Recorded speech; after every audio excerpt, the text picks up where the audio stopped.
I'm going to introduce our speaker tonight is Dr. Carolyn Earle Billingsley. And she has served on the board and has also been editor of the Saline County History and Heritage Society, where she surveys several cemeteries in Saline County, and she has published these, and they are on file over at the History Commission, or I call it History, it's a History Society. And this evening she will be speaking on the town of Collegeville as it was going to be, and it never happened. Yes. So she's very knowledgeable in this, and she is a genealogist, and she has a Ph.D. in history. Southern history and anthropological kinship theory. And foreign countries, but I don't know which one. I went on a full ride to Austria for 2 years to study that weird German writing. And so we're very fortunate to have her in our community. She lives in Collegeville and has lived there 40-something years. Yeah. So she's pretty well knows Collegeville. Picture yourself, you're coming from Little Rock and you're coming down Highway 5, Old Stagecoach Road, the Southwest Trail, Military Road. You go past the county line, right? We used to be Red Gate. And you go past Forest Hills Cemetery and the funeral home, and you keep going down the road. And the way you can tell Collegeville is this crooked Highway 5 comes down here, and right when you get to that sewing machine quilting place, the road suddenly goes due east and west for that short space of time. And it's the quilting place and the Collegeville Cemetery and the Highway 5 Baptist Church and Nancy and Don Thompson's place, the old Billing place, the old Billing Grocery, and the new bypass, which for some silly reason is named Bryant Parkway when it's Collegeville. And then when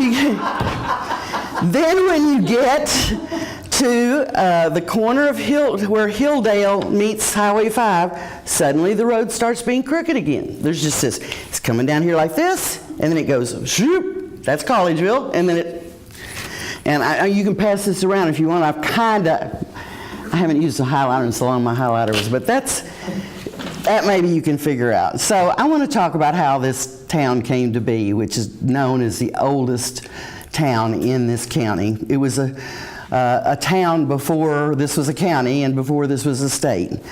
I want to give you some context here that Arkansas wasn't even a part of the United States, as you know, until 1803. Well, there still wasn't a lot going on. There was a trail, the Southwest Trail, and there were rivers. And when Andrew Jackson came into being, they built what they call the Military Road in the 1820s. And I don't think it was very extravagant. I think the people who worked on the road were required to cut the stumps off no higher than 12 inches. I mean, they weren't required to take them up. So if they took a wagon across it. Yes, yeah. But they, so it was still kind of a trail. But so that's how it came to be Military Road, and that was in the 1820s. So there weren't very many people here. We all know about, was it Lindsay? It was the first white settler in Lockhart. Yeah, there you go. Lindsay Lockhart, one of them guys over here, Benton. But there weren't that many people here. I mean, we just become a country. We were a territory, and we were part of Missouri Territory. And in fact, if you want to look up somebody in the 1830 census, you have to look at the Pulaski County 1830 census, because that's where Saline County was.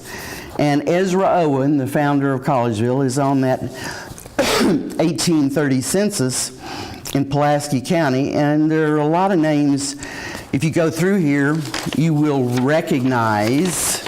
As you just know when you read this, you say, well, they were actually in Saline County, weren't they? And if anybody wants to look at that, you want to pass it around? If you've got people who were here early.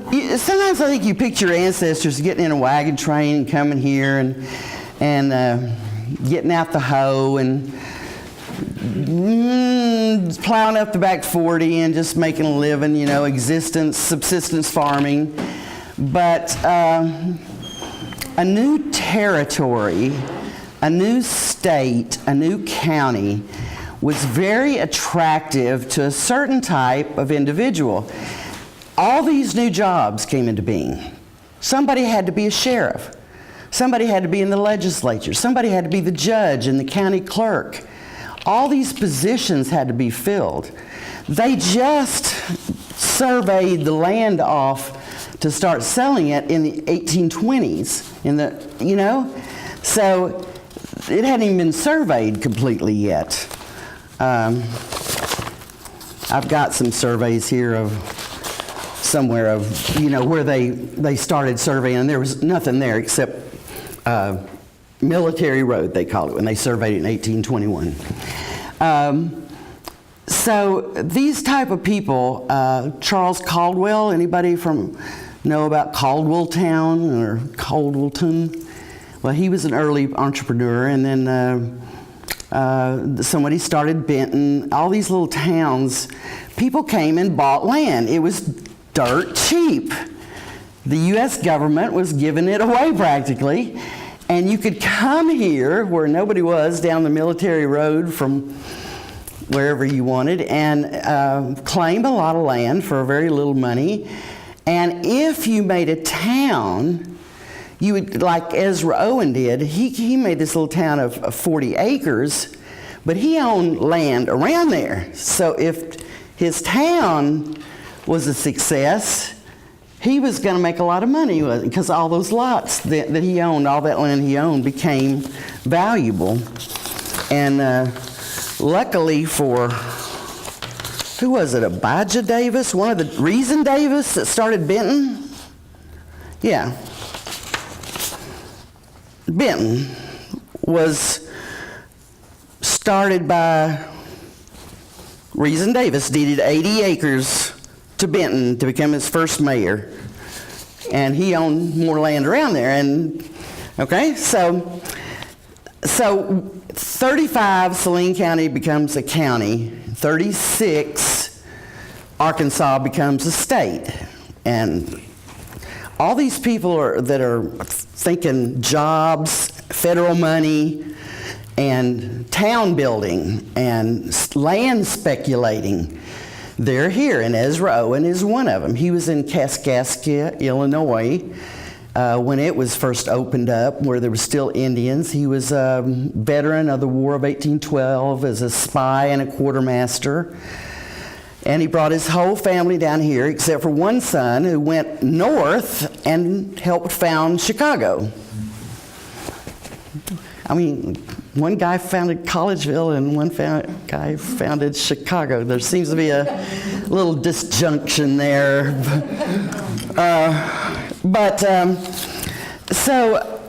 And I have never really figured out, I could not tell you with appropriate citations what the deal is with, the plat and the deed for the town of Collegeville is dated 1838. But it's mentioned much earlier in the records as Collegeville. So, and I think Benton is the same way, and Caldwellton and all these other places. I think they were informally a place, and then it got formalized. But it was 1824 or something where Ezra Owen's son opened a post office called Dogwood Springs. And then around 1830, before we're still not even a state or a county, they changed the name to Collegeville. Well, all these sources talk about, with no real citation to anything solid except hearsay and citing each other. You know how that works, where everybody gets a piece of information and everybody cites it and everybody knows it, but you don't know where it came from? So we do know, well, first of all, it's said that Ezra Owen wanted his town of Collegeville to be the state capital. It's on the Military Road, the major thoroughfare, the only way to get from here to there, and it's centrally located in the state. And there's places that says it failed by a few votes in the legislature to become the state capital. I mean, Little Rock had just been started, and it wasn't much, but it had a river, a navigable river, and it was on the Southwest Trail. So then, or probably before, Ezra Owen wants it to be the county seat of Saline County. Well, Reason Davis with Benton and Charles Caldwell with Caldwelltown, they all wanted to be that too. And by the way, if you've been by Pinecrest, you've seen the concrete marker there about being the center of the state. And it's always said that Ezra Owen wanted to establish this in the center of the state. And his reason for being a state capital location or a county seat was the centrality of the place. And yet I wonder, in the late 1820s, did he really know that was the center of the state? Or, I don't know. So we don't know, but we know that Saline County elected some people, including two Davises, and they decided what would be the county seat, and Collegeville and Caldwelltown, I think it's Caldwellton, did not make it. I'll just say that in Reason Davis's town of Benton, there were two Davises elected to vote on this. But they were right. For the same reason Little Rock got it. Benton is fairly centrally located and is on a river. Obviously, if he named it Collegeville, he really did intend some kind of college there. I mean, we don't have a citation where Ezra Owen says, I'm going to build a college, but ipso facto, the name is Collegeville. He must have planned to make it a college. And so he had big plans for it. And after he was here and Collegeville was formed, he and his family went on to Texas, and he founded another town there. Most of these guys like him and did that. They went to new territory, new places, and the Owens, they had all these positions. They were Ezra Owen was the doorkeeper at the state legislature. His son was the sheriff a while. They were postmasters of Collegeville for many years. When one brother's term was up, another one would become the postmaster. So, and they were getting paid for all these jobs. I mean, you want to be a judge and a sheriff because these are paying jobs. Where do you get cash money on the frontier? So, whatever, I know that by 1830 he'd already established Collegeville. It's mentioned in the first county records that he was the, what do you call it, keeper of the road? Road supervisor? Yeah, something like that, a road supervisor for the Collegeville to Benton Road. So it was already mentioned. So, but in 1838, it became official. And he filed a bill of assurances for the town of Collegeville. I'm not a legal scholar. I think this is something that kind of makes it all nice and right and tight and sets up rules for a place. And I want to read you some of it. I just love the language. A bill of assurances made and entered into by Ezra Owen, who is owner and proprietor of all that part of or tract of land known and described by the United States Survey as the southeast quarter of the northwest quarter of Section 14, Township 1 South, Range 14 West. I mean, I know this legal address in my head. You know, you could wake me up in the middle of the night, I'd tell you. And he witnesses that the proprietor of aforesaid, having laid off the aforesaid lands in blocks, lots, streets, alleys, etc., for the purpose of building a town thereon, and have made a plat or survey thereof, which plat, together with this bill of assurances, shall be recorded in the recorder's office, blah, blah, blah, in which town is and shall forever be called and known by the name of Collegeville. This is legal document, people, and you are ignoring it. All the streets and alleys of said town of Collegeville, as represented by the plat thereof, signed by the proprietor aforesaid, and blah, blah, blah, shall forever remain open public highways, common to all, and an undividable property that shall never be barred or shut up, the free use of all of which shall appertain to every lot or lots owned in said town, or other person or persons requiring the use thereof as open public highways, and each of said streets and alleys in said town of Collegeville shall forever be called and known by the name which they bear on the aforesaid plats. And all the streets and alleys shall forever remain of the same size and name as represented on the plat and testimony thereof, blah, blah, blah.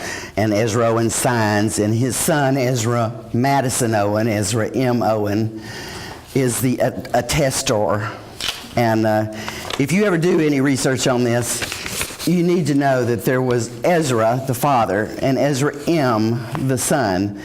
And a lot of things you read about the early Saline County things, I found something when I was looking through my stuff today where they attributed it to Ezra M. Owen, and it wasn't Ezra M., it was Ezra. Anyway, I just quickly typed this up with errors, but the deed is here, and here is the plat I'm going to pass around next. In fact, here, take this too. I've got two of them here. Actually, I've got three of them. See, it's all nice and square. And this right here, that's Turnpike Avenue. That's Military Road where when I found this map, this survey from earlier, from 1821, there is no, this is section 14, the same place I say this. And it says Military Road. And there's a kind of a curve there, but earlier surveys I've never seen where it went, but I suspect somehow when he did this Turnpike Avenue was Military Road, and that's maybe when it became that straight line going due east and west when nothing else does. He didn't have much imagination. Here's the names of the streets.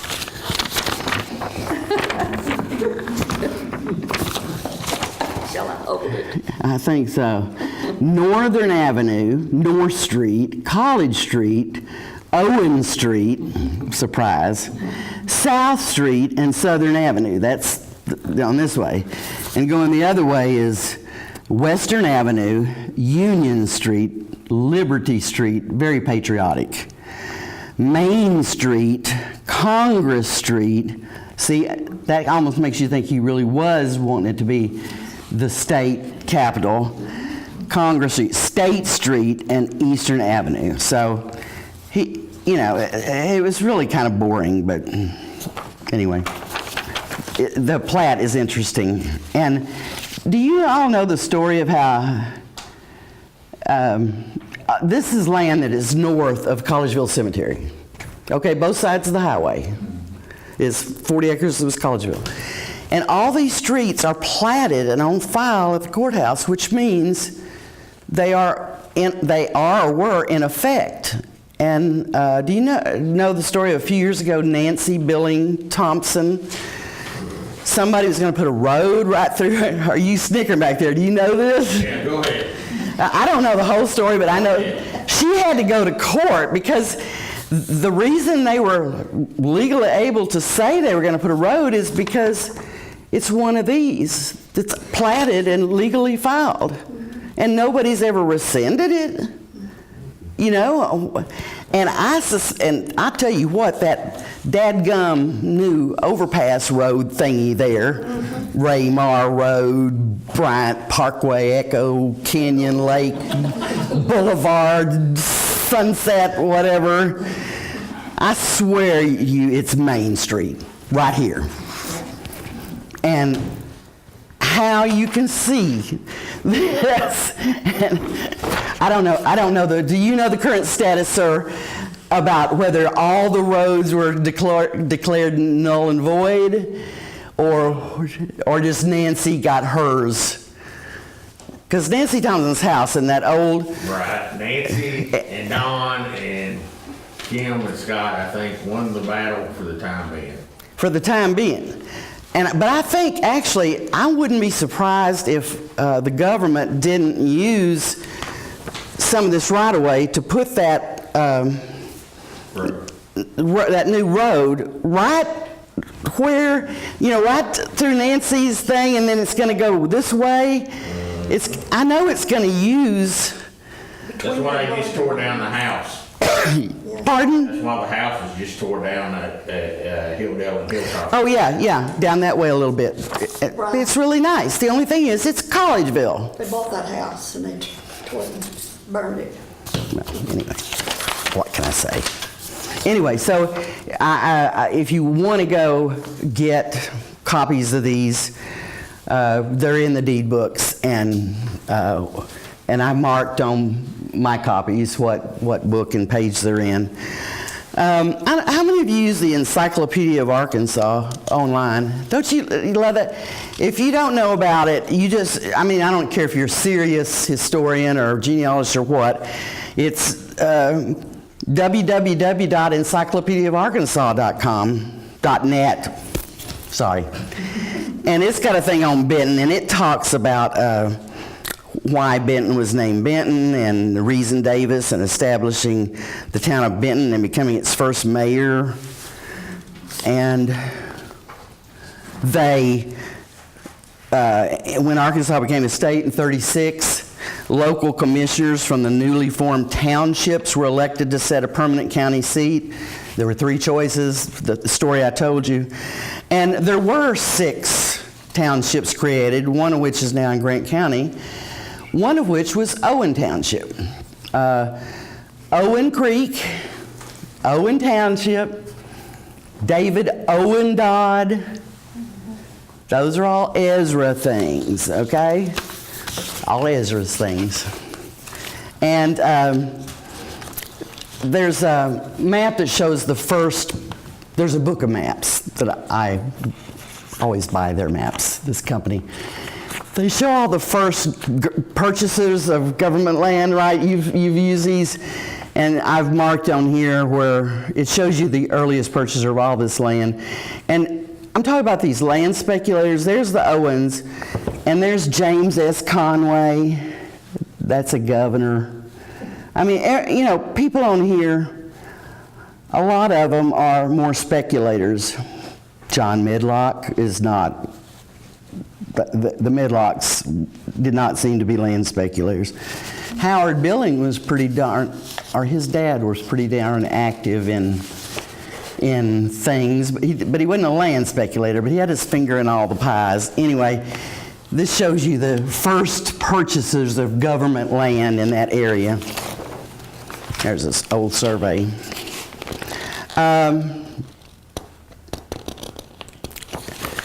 Anyway, Ezra Owen is a very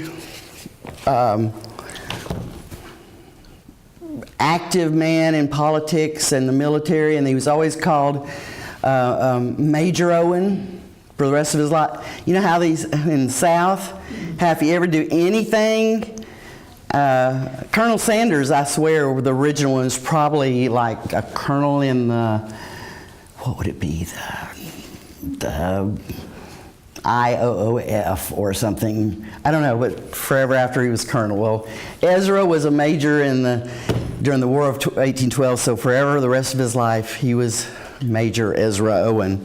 Ezra Owen got a big obituary when he died because he was really a pretty amazing guy. And like I said, he was really famous because his grandson was David O'Dodd. And David O'Dodd was actually born after the family went to Texas, and his grandfather died before he was grown and before all this happened. But David O'Dodd would have grown up knowing his grandpa, living near him, and hearing the stories, and that they had stories. So but here's this wonderful language you get. when he finally died. It concludes, he was a type of those bold, adventurous pioneers whose lives are unwritten romances. An honest, fearless, and patriotic spirit, prompt to serve his country, and his friends. He lived to see the wilderness of Kentucky become a proud and flourishing state. He was with Boone in Kentucky. That's another one of his claims to fame before he went to Kaskaskia, Illinois. The territory of Arkansas settled up and rapidly rising to greatness, and the once foreign domain of Texas added to the American Union. The death of such a man deserves more than a passing notice. He was one of the links that bound the present to the past, and a type of American energy, bravery, and patriotism. A true Democrat. He never voted other than the Democratic ticket. A patriot, he never refused to serve his country when his services were required. Peace to his ashes. And y'all have named that road Bryant Boulevard. I just can't, Harley. Carol, you talk about that. Collegeville Elementary is in Bryant. Okay. This is, now that I've told you where Collegeville is.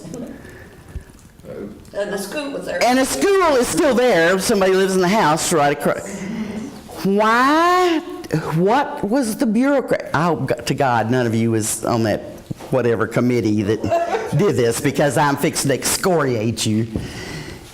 Why? Well, who got the brilliant? Council, but Okay, were you around when they did that Collegeville thing? no, That's the school board. that's school board. Would you admit it if you were? Yes, I would. Well, you go back there and you tell them that they have made a grievous error, and they are trying to lead our children astray about their They history. got Bethel right a little bit, you know. And Spring Hill, that's okay. We can have a vote. I know. Well, I want to talk about, okay, so Collegeville was a flourishing little place on the Military Road Southwest Trail, thank you, and all this stuff for a while. I mean, it was as flourishing as Benton, and pretty much as flourishing for a while as Little Rock. And there was no Alexander, and there was no Bryant, and there was no Bauxite. None of these places existed. It's the oldest place in Saline County. But the next era I want to talk about, and through the 1800s, after the Owens left and he failed, to make it the county seat or anything, we get into the Civil War era, and that can be quickly summed up by saying it was pretty much hell, because the Yankees held Little Rock, and they kept pushing into Saline County, where rebels were holed up and raiding all the local people, all up and down Military Road. I mean, that's really one of the only places to travel. So they charged up and down Military Road, fighting each other and off in the distance. So it was not a good time. So the Civil War comes, and Collegeville is still there. It's still on the main road. There's no other way to get to Texas, basically, than to go down our road. And I'd say the next thing that comes that's of importance is, well, first of all, the railroad. In the early 1870s, I've got a diary from Midland Farms Dairy of the people that came there from New York, and they came on the railroad, I think it was 72 or 73, and they had to get off the train in Mableville because that was as far as the train had gotten so far. And if you look at the map, actually, Mableville to where Midland Farms is only a couple miles as the crow flies. And then in her diaries, the next year they make it on to Alexander, and then a couple of years later they make it to Bryant, and it becomes a town, unless somebody knows different. And so that was the next development. Well, once we got the railroad, they gave the railroad couldn't afford to build all this track. To invest all this money in labor and materials to build railroads, it took a lot of capital investment, so the government gave them 6 miles of land on both sides of any track they laid to sell. So what did they need to do? They needed to appeal to immigrants. And they advertised in Arkansas, like they did all over the country where railroads went in, for people to come. And here's an ad, and you know, this is from the Little Rock City Directory, and it's from 1892, but much earlier than this. There were ones, and it says, farms and homes, 2 million acres of railroad lands in Arkansas, rich agricultural land producing wheat, rye, oats, cotton, grasses, and all varieties of fruits. The finest timbered regions in the U.S. now accessible to market. Cabinet woods, wagon machine timber.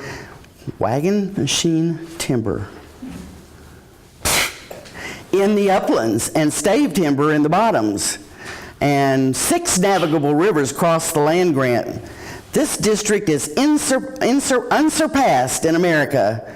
And they advertise these everywhere. My Germans in Canada came down here. You all know the Swiss, the Germans, the French. They all came, and they came mostly in the 1880s and 90s and 1900. I just found this old sheet of paper that I researched back in July of 1985 where I was making notes, reading the paper. And here's a thing from 14th of May, 1914, Benton Courier. For sale, 2,000 gallons of wine at 50 cents a gallon by the barrel. See Christian Gensley, Alexander. I mean, there was a lot of that. And this is a whole different subject, but why did one of Milton Scott's sons die at the deaf-mute hospital in Little Rock? Okay, and I don't want to talk about that. Anyway, there were vineyards everywhere. There's still traces of vineyards. Prohibition was a pain in the butt to everybody. Vimy Ridge was Germania and was changed during the war. I know the Lutheran Church in Alexander had services in German up until World War II. So did Avila. And so did Avila. I know more about Emmanuel than I do Zion, but I do both of them. But and their church books are written in German. It's just fascinating, all these cultures coming together, and Prohibition really hacks me off because you think of these cities where they tried to stop liquor, but all these are just a bunch of Germans making beer. What do you want from me? But there was stuff going on. There was people going to prison. They had stills. I have, maybe in this book, about Pleasant Grove, a story about a murder where they were all drinking beer over at the still on Sunday after church. Yeah, I know. And someone got murdered, and they arrested people, investigated, but they never did try anybody because they couldn't pin it on anybody. But I mean, just the thought, they were after church on Sunday where they were all at the still drinking beer. So maybe we need Prohibition. I don't know. So that's where we get all the... has anybody ever heard of cream? Cream. For a brief time... Well, somebody else will have to read this because I can't see a date, which should be down at the bottom. 1900. Because I've got my grandfather, Wittenberg, applied for... he had a problem with his homestead. You know, after the railroads had land, and also then the government had the Homestead Act, where you could have land if you farmed it, and it was pretty cheap, and all these Europeans who came here got homesteads. Well, my grandfather had a problem with his, and he wrote the land office, the federal land office in Washington for years. Copies of all these letters and the replies are in his homestead file.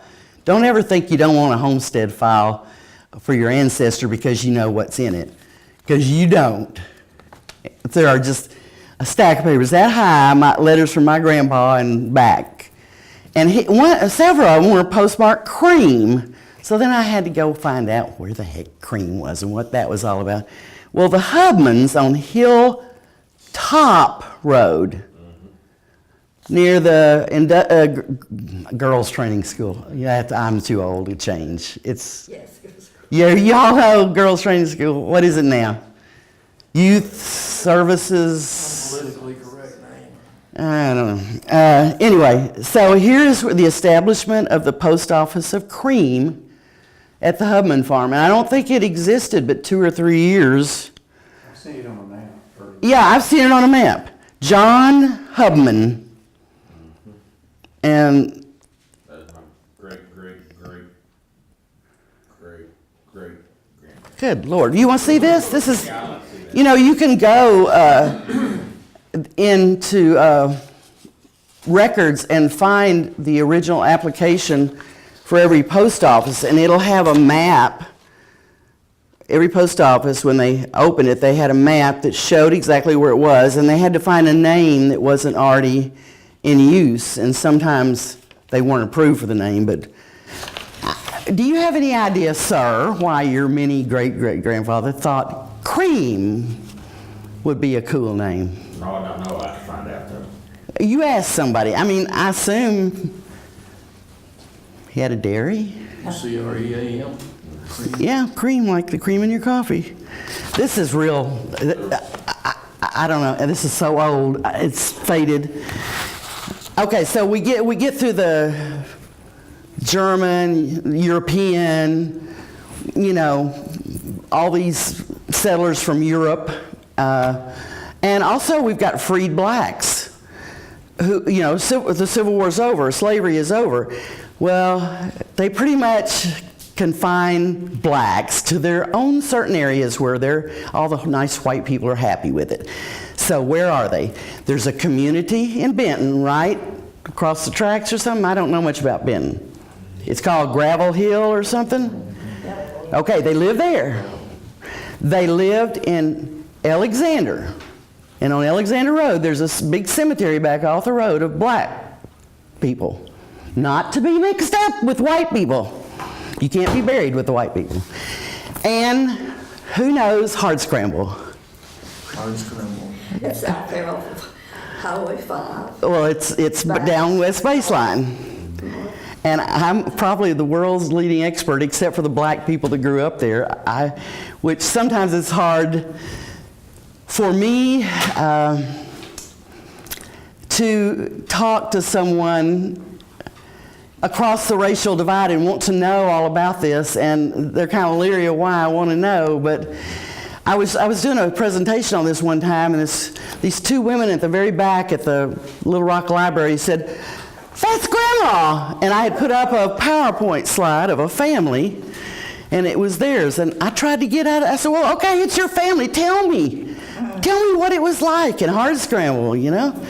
But anyway, my point is, there were black people, but they were in certain communities. And where I live in Pleasant Grove, there was a black church across from my farm on what's Jacuzzi land now. I am an excellent researcher. I have a Ph.D. And there is not one solitary word anywhere about a place called Hardscramble that refers to this one. The nearest one is when some Little Rock frou-frou little magazine that's free did a thing on Sim's Barbecue, and they said they were from Hardscramble, but they looked at the map and decided it was in Cleburne County or something. Because there's no, see, I can get going about Hardscramble too. And I never heard anywhere. But anyway, the point is, where my farm is, as the crow flies, is not half a mile from West Baseline. And that's where the black people lived. And my grandma, my Wittenberg grandma, would send somebody over to get Aunt Aquila Gay, when she was a baby. But they'd ford Fush. As long as you ford Fush, you come up the old road through my farm. You can still see the old road bed. And the communities were really quite close together. But you don't think of it now, and they're not, as the crow flies, they're close together. But I can't get to West Baseline, even though I own all the way from my house to the end of West Baseline, because I'd have to cross Fush and the power lines and mountains and swamps. And so when I moved here in 1971, Collegeville was still a place. I don't, they didn't have a post office anymore. They had lost their post office long before. But everybody, when they asked you where you lived, you said Collegeville, and everybody knew exactly where you lived. And there was a sign coming and going, you know, like entering Collegeville, leaving Collegeville. The Baptist church that's now Highway 5 Baptist Church was Collegeville Baptist Church. We had the Collegeville Cemetery. We still have the one thing that says Collegeville on it, the Collegeville Nazarene Church, Church of the Nazarene. Which way do you say it? Collegeville Church of the Nazarene. Thank you. And I don't know, it just felt like there was the community center at the Collegeville Cemetery, and that's where we voted, and that's where we discussed things, and it was a community. We had the community center, we had the Billing grocery and gas station, we had 2 churches, there was the place that's the quilting place, used to be a blacksmith place, and you know, it's like any town, even the people that didn't live in that 40 acres officially designated Collegeville considered themselves of Collegeville. I know I lived all the way down Midland Road, and I considered that. And then I guess since 1970, things have just gotten where it's not a viable place anymore. The names have gone, the signs have gone, and I think Bryant needs to take stock of what they got. Bryant's a thriving, wonderful place, but the oldest place in the county is the place of Collegeville, and it could not hurt to put up a historical marker or a sign or two